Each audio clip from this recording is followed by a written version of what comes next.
अगर कोई भी स्टेबल गवर्नमेंट नहीं बन पाती है तो इजराइल फिर से एक पॉलिटिकल इनस्टेबिलिटी की तरफ जा सकता है।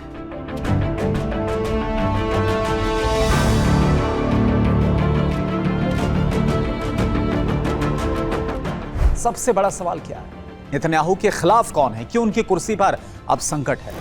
इस समय सबसे ज्यादा चर्चा जिस नाम की हो रही है वो है गादी आइजनकोट।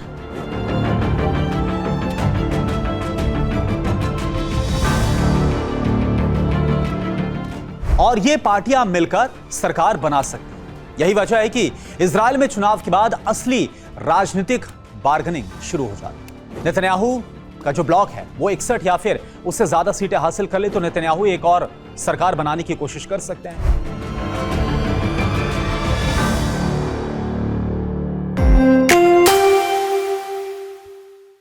कहानी सिर्फ इतनी नहीं है, क्योंकि इजराइल में चुनाव जीतने का मतलब सिर्फ सबसे ज्यादा सीटें जीतना नहीं होता है।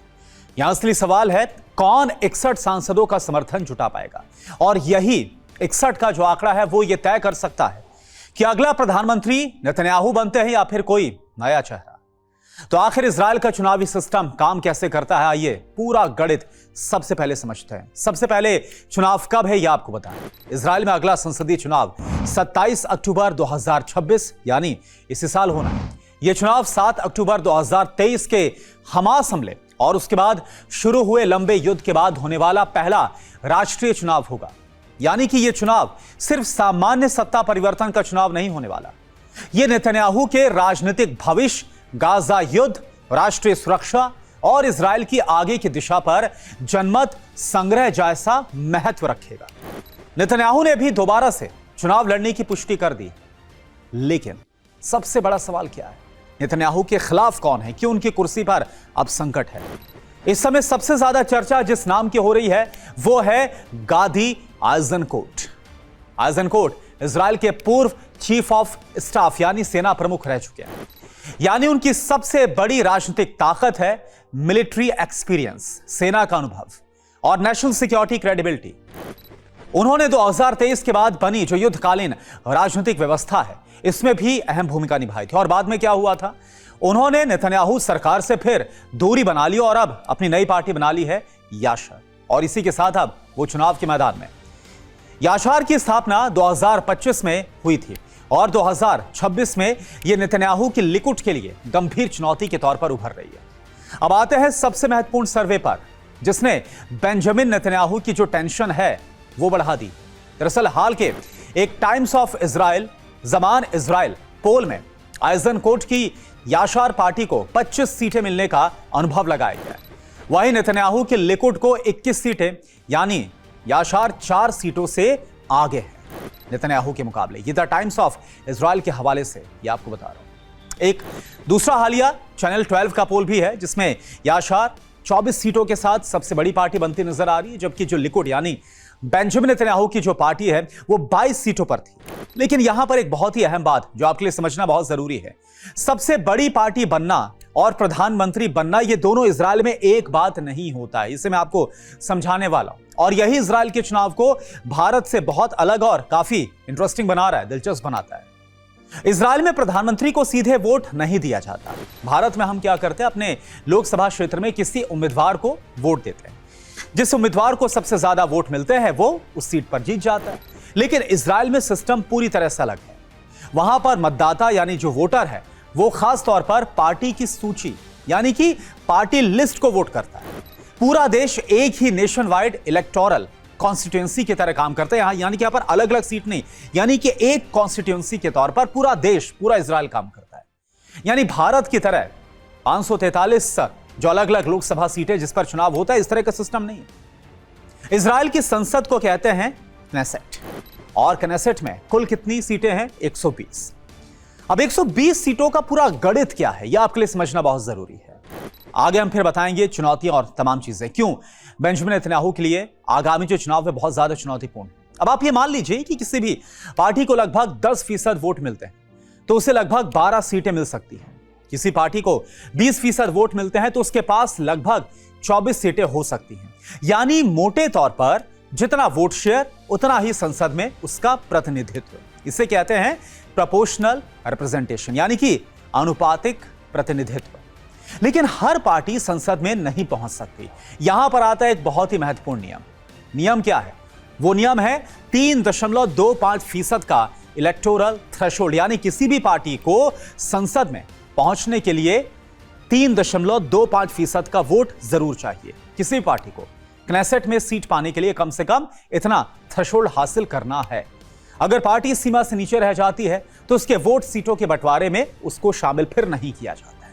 और यही छोटी पार्टियों के लिए सबसे बड़ा चुनावी खतरा है, क्योंकि अगर कोई भी पार्टी 3.25% के आसपास है और थ्रेशोल्ड पार कर जाती है तो वो संसद में कई सीटें ला सकती है। लेकिन अगर वो थ्रेशोल्ड से थोड़ा भी, यानी कि 3.25 से 3.24 भी आ गई, तो फिर उसके वोट सीटों में कन्वर्ट नहीं होंगे, वो इस रेस से बाहर। इसलिए इजराइल के चुनाव में छोटी पार्टियों का प्रदर्शन भी सरकार बनाने के गणित को पूरी तरह से बदल सकता है। और अब आता है सबसे बड़ा नंबर, वो है 61 का। ये मैजिक नंबर है, बहुमत का है। क्नेसेट में कुल जो 120 सीटें हैं, इसलिए बहुमत के लिए चाहिए 61 सीटें। लेकिन किसी एक पार्टी के लिए 61 सीटें जीतना जरूरी नहीं है। कई पार्टियां मिलकर कोएलिशन गवर्नमेंट बना सकती है, यानी कि अगर एक पार्टी 25 सीट, दूसरी 15, तीसरी 10, चौथी 11, तो कुल कितना हो गया? 61 बैठता है। और ये पार्टियां मिलकर सरकार बना सकती है। यही वजह है कि इजराइल में चुनाव के बाद असली राजनीतिक बार्गेनिंग शुरू हो जाती है। इसलिए सबसे बड़ी पार्टी का नेता हमेशा प्रधानमंत्री नहीं बनता। यह इजराइल की राजनीति का सबसे इंपॉर्टेंट पॉइंट है, सबसे अहम पहलू है। अब आप मान लीजिए कि याशार को 25 सीट मिलती है और लिकुड को, यानी कि बेंजामिन नेतन्याहू की पार्टी को 21, तो इसका मतलब यह नहीं कि आइजनकोट अपने आप प्रधानमंत्री बन जाएंगे।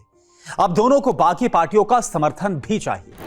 जिस नेता के पास संसद में 61 या उससे ज्यादा सांसदों का समर्थन जुटाने की बेहतर संभावना होती है, वही सरकार बनाने की स्थिति में आता है। यानी ये कोएलिशन अर्थमेटिक का एक खेल है। अब राष्ट्रपति की भूमिका कैसे अहम हो जाती है प्रधानमंत्री के इस चुनाव में इजराइल के अंदर, यह भी आप जानिए। चुनाव के बाद इजराइल के राष्ट्रपति अलग अलग राजनीतिक दलों और सांसदों से बात करते हैं, सलाह मशवरा करते हैं, और उसके बाद राष्ट्रपति उस सदस्य को सरकार बनाने का मौका दे सकते हैं जिसके पास कोएलिशन बनाने की सबसे अच्छी संभावना। उस नेता को सरकार बनाने के लिए समर्थन जुटाना पड़ता है। इसलिए इजराइल में राष्ट्रपति महत्वपूर्ण संवैधानिक भूमिका यहां पर निभाते हैं। लेकिन देश के रोजमर्रा की जो एग्जीक्यूटिव पावर है वो प्रधानमंत्री और सरकार के पास होती है। तो नेतन्याहू के लिए असली समस्या क्या है, यह आप समझिए, क्यों उन पर एक संकट के बादल मंडरा रहे हैं, ऐसा कहा जा रहा है। जी हां, वापस आते हैं नेतन्याहू पर। ताजा सर्वे में सिर्फ लिकुड की सीटें ही चिंता का विषय नहीं है। बड़ी समस्या पूरा नेतन्याहू ब्लॉक 61 से नीचे नजर आ रहा है, यानी पूरा अगर कोएलिशन मिला लिया जाए। एक हालिया पोल में नेतन्याहू का कोएलिशन ब्लॉक लगभग 49 से 53 सीटों के आसपास नजर आ रहा है, जो 61 के बहुमत से बहुत कम है। एक दूसरे हालिया पोल में अपोजिशन ब्लॉक ने नेतन्याहू कोएलिशन पर लगभग 10 सीटों की बढ़त दिखाई। इसका मतलब अगर चुनाव आज हो जाए, आज की तारीख में, तो बेंजामिन नेतन्याहू के लिए सिर्फ अपनी पार्टी को मजबूत करना काफी नहीं होगा। उन्हें अपने पूरे गठबंधन को, पूरे कोएलिशन को 61 के आंकड़े तक पहुंचाना होगा।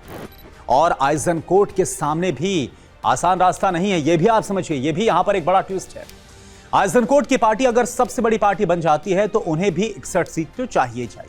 और अभी के सर्वे में उनका अपोजिशन ब्लॉक भी हमेशा 61 तक नहीं पहुंच रहा है। एक हालिया एनालिसिस में भी यह बात सामने आई है कि किसी भी प्रमुख ब्लॉक के पास लगातार स्पष्ट 61 सीट मेजॉरिटी नजर नहीं आ रही है। यानी कि नेतन्याहू कमजोर नजर आ रहे हैं, लेकिन आइजनकोट की जीत भी अभी तय नजर नहीं आ रही। तो फिर सरकार बनाने में छोटी पार्टियां क्यों महत्वपूर्ण हैं? अब यह सवाल है, क्योंकि इजराइल की राजनीति में कई छोटी और मध्यम पार्टियां बहुत ही डिसाइसिव होती हैं, निर्णायक भूमिका निभाती हैं। उदाहरण के लिए अल्ट्रा ऑर्थोडॉक्स यानी कि धार्मिक दल, nationalist, right wing parties, centrist parties और अरब पार्टीज, इनमें से कुछ पार्टियां किसी भी बड़े ब्लॉक को बहुमत तक पहुंचाने में काफी अहम साबित हो सकती है। इसलिए चुनाव की रात सिर्फ यह देखना पर्याप्त नहीं होगा कि किस पार्टी को कितनी सीट मिली, देखना यह भी होगा कि किसके पास कोएलिशन पार्टनर्स हैं। नेतन्याहू का political record, Benjamin Netanyahu Israel के सबसे लंबे समय तक प्रधानमंत्री रहने वाले नेताओं में से है। यह मैं इसलिए बता रहा हूं ताकि यह आपको पता चल पाए कि नेतन्याहू की जो पृष्ठभूमि है वो कितनी मजबूत है सियासी तौर पर।